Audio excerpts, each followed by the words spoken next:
Hi പ്രിയരെ, ഇന്ന് നാം ചിന്തിക്കുന്ന വചനം ഉൽപ്പത്തിയുടെ പുസ്തകം 12-ാം അധ്യായം മുതലാണ്. കൽദായ ദേശമായ ഊറൂറിൽ അബ്രഹാം താമസിക്കുമ്പോൾ യഹോവ ദൈവം അവനെ വിളിക്കുമ്പോൾ അവന് 75 വയസ്സായിരുന്നു.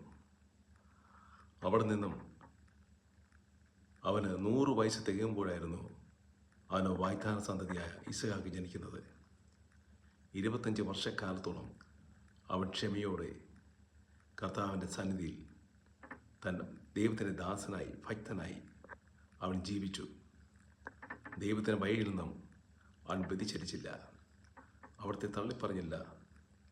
നീണ്ട 25 വർഷക്കാലം യഹോവ വാഗ്ദാനം ചെയ്ത തൻ്റെ വാഗ്ദാന സന്തതിക്കായി അവൻ കാത്തിരുന്നു.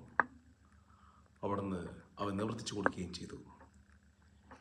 എന്നാൽ ഇടയ്ക്ക് അവൻ തൻ്റെ പരാതി യഹോവയോട് പറഞ്ഞു, നീ എനിക്ക് പുത്രസന്തതി നൽകിയില്ല.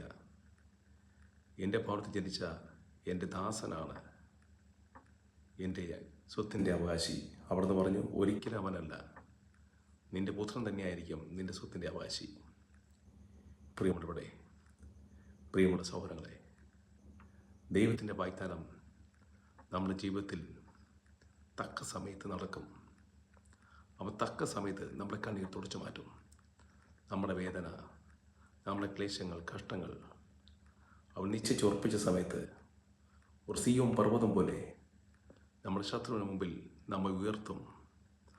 ആകിയാൽ അവിടുത്തെ തിരുസന്നിധിയിൽ അവിടുത്തെ തള്ളിപ്പറയാതെ, വിശ്വാസത്തിൽ നിന്ന് വ്യതിചലിക്കാതെ, വിശ്വാസത്തിൻ്റെ പിതാവായ അബ്രഹാമിനെ പോലെ നമുക്ക് വിശ്വാസത്തിൽ ഉറച്ചു നിന്നുകൊണ്ട് പ്രാർത്ഥനയിലായിരിക്കാം.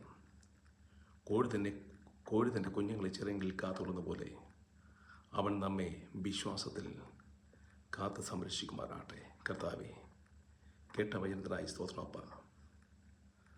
അവിടുത്തെ തള്ളിപ്പരാതെ അത് വിശ്വാസത്തിൽ ഉറച്ചു നിൽക്കുവാൻ ഞങ്ങളെ സഹായിക്കണമേ. ആമേൻ.